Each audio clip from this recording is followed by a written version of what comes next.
چیزم بده دیگه، من دستگاه گوارشم زرد دیدسا. 2 دقیقه سرزن بیشتر نمیتونم دوام بیارم آخه من ماندم این چیز جان تو دستشویی ما چی میکند؟ خانهشان دستباب ندارن مگه؟ کمال جان سامان گرفته بود. خب مگه اینجا مسترا بین راهی از هر موقع ساتان گرفت بیا اینجا. هر روز ساعت 1 دقیقه فقط میتونم دوام بیارم دوش میگیری اون تو؟ آفتابتان نشتی دارد. بابا چه کنم من آخه؟ ای وای 30 ثانیه اختار میکنم، فقط 30 ثانیه. سلام. صبح بخیر. ای وای وای یه لحظه من برم تو دست من بشورم بیام. خفشی تو پسر، روبوسی هم کرد با ما. اختار نهایی فقط 5 ثانیه.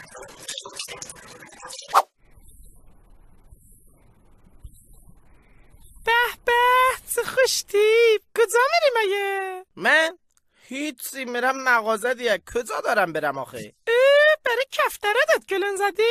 گیر دادی یا حالا گرسنی کرد دست موشه. بزنم به تختم ماه شدی کازمم. شاعر میگه تو عشق منی اشرت، تو جان منی اشرت، بذار دورت بگردم. لوسم نکن. مهربان من کیه؟ اشرت. سوسانه من کیه؟ اشرت. کی کازمه دوستش داره؟ اشرت اشرت اشرت.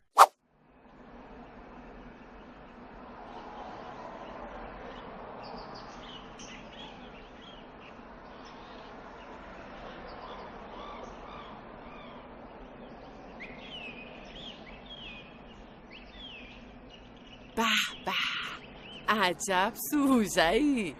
بذار اشرت ها بگیرم. خب این 67. خب بردار دیگه. الو اشرت، هر جا هستی مثل جد خودت برسان اینجا. آها جی پی اس هم روشن است. خداحافظ.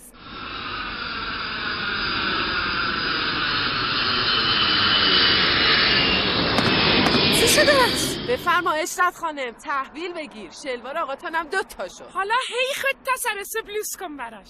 آخ چقدر بدبخت بودم من. دوستان اگه اجازه بدید من برم خرخره این دختره را گاز بزنم بیام. نه آقا بذار ببینیم کجا میره. اوه دورم بره کافی شو. یه دفعه من کافه نبود. بریم تا نرفتن تو.